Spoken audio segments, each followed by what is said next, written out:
Disinfectants are useful agents against germs and viruses, but there's some dangerous recommendations out there about how to use them. And though certain politicians might suggest injecting disinfection agents for viral infections, I strongly urge you not to try that at home, as virtually all liquid disinfectants are highly toxic to human cells. And likewise, I would not suggest doing shots to eliminate a stomach bug, even though chlorine is an antimicrobial agent that kills 99.9% of germs. Yet, you may be consuming more chlorine or bleach than you expect from your drinking water sources. The CDC estimates that 64% of all US drinking water is chlorinated for disinfection. Now, most swimming pools have 1 to 3 parts per million of chlorine, yet safe drinking water allows for 4 parts per million to be deemed safe. Now, most of us don't drink swimming pool water, unless, of course, you're drowning. But you might be surprised to know that I have reviewed municipal water quality reports right here in Washington County that show 9 parts per million of chlorine, especially in hot summer months. So please be assured that I no longer drink water from municipal sources, and you may want to rethink your water sources as well. Now, clean drinking water is essential to human life. So it's important to understand the significant concerns associated with overchlorination of public water sources. So today, I want to discuss why we chlorinate water, what we know about the effects of water chlorination on human health. And third, I'll discuss some solutions that we can do to protect ourselves and our families against the harmful health effects of water chlorination. Water chlorination has played an undeniable role in safeguarding public health. It's an absolutely necessary evil that eliminates waterborne diseases. Diarrheal diseases are the third leading cause of death in children under the age of 5 years old, and a significant portion of the diseases are preventable with safe drinking water, according to the World Health Organization.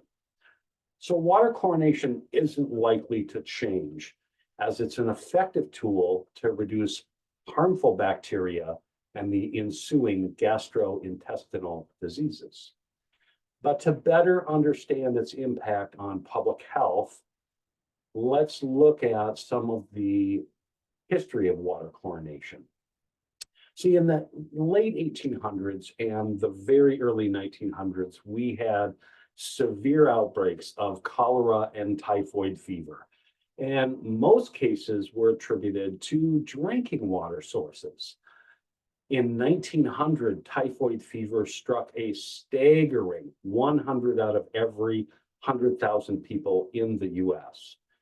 So in 1908, Jersey City was the first to implement water chlorination to disinfect the water. And by 1920, cases were down to 33.8 per 100,000 persons. So it cut it in half, over half. In 2021, the rate plummeted to a mere 0.1 per 100,000, or around 551 cases a year, with only 42% of those from drinking water. And this remarkable progress has coincided with the widespread adoption of water disinfection and treatment methods in major cities. So cities like Baltimore and Chicago saw significant drops in cholera and typhoid cases after implementing these practices. And public health experts credit this decline to a multi-pronged approach, certainly disinfecting and treating drinking water, but also improving the water source itself and fostering better sanitation and hygiene habits. And the results are amazing. Since implementing water sanitation with chlorination, infectious diseases have dropped dramatically. Life expectancy has thus increased. A compelling illustration of this is from Wheeling, West Virginia from 1917 to 1918. Back then, typhoid fever ravaged the city and it affected 155 to 200 individuals per 100,000 residents. Water chlorination was introduced in late 1918, which led to a dramatic drop in disease. And in the first 3 months of 1919, only 7 cases were documented.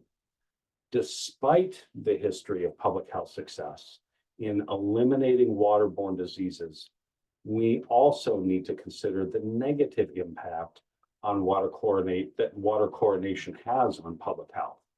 But interestingly, very little research has been done to understand the potentially harmful effects of water chlorination on human health, especially on the human gut microbiome. So let's look at a few studies that illustrate some of these negative effects. First, there's been a tremendous amount of research done over the last 18 years concerning the human microbiome.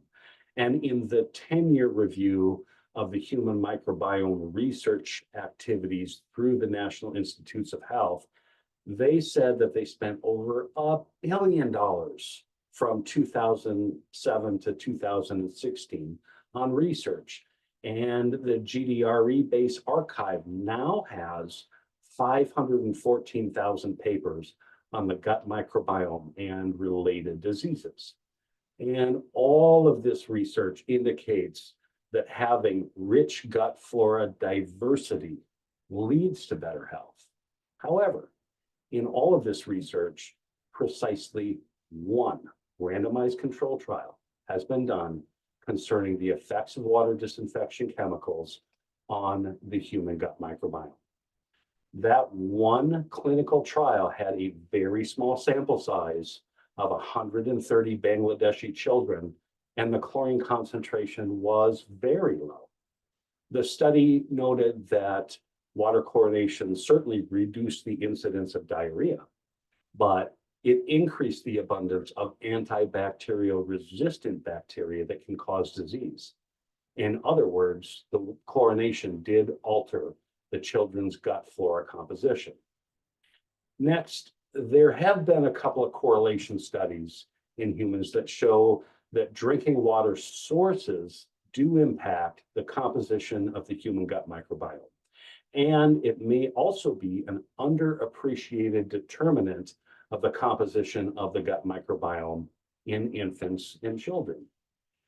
In addition, there is a cumulative bladder cancer risk of 3 in 1,000 persons from water disinfection chemical byproducts, according to environmental scientists. And even though we have little research concerning the impact of the water disinfection chemicals on human health, there are several rodent studies. And the rodent studies indicate a deleterious effect on water chlorination on the gut flora composition with ensuing ill health effects.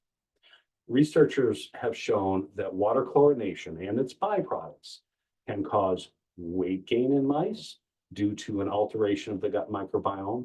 And even at very low concentrations of water disinfection chemicals, they use chlorine, 3 rodent studies showed that it disturbs the health-associated gut microbiome in mice.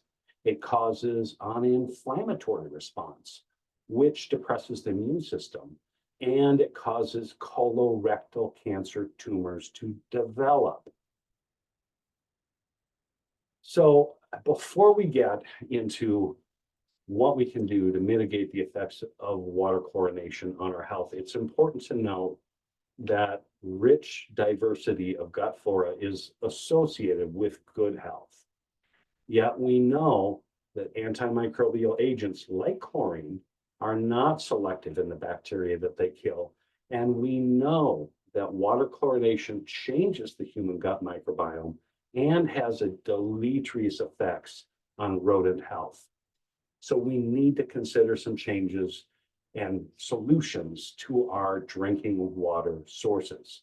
After all, clean drinking water is a human right, But in our endeavor to reduce bacteria in drinking water sources, we reduce all bacteria, including the helpful bacteria in our guts.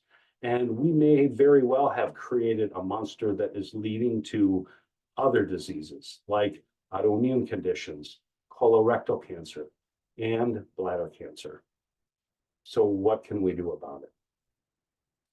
First, if you have the financial resources, you can eliminate chlorine and its byproducts by a reverse osmosis system that you can put right underneath your kitchen counter.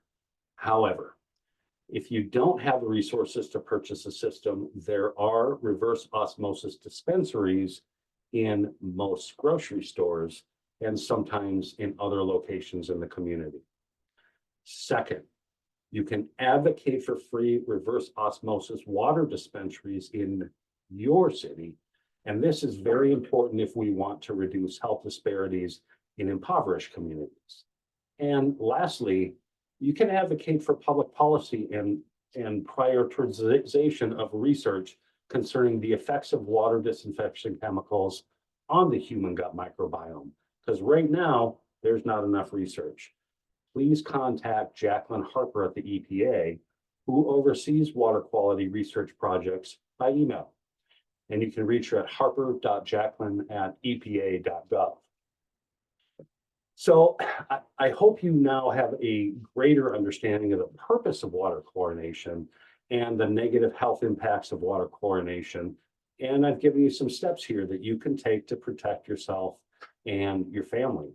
And obviously, bacteria in drinking water is a threat to public health.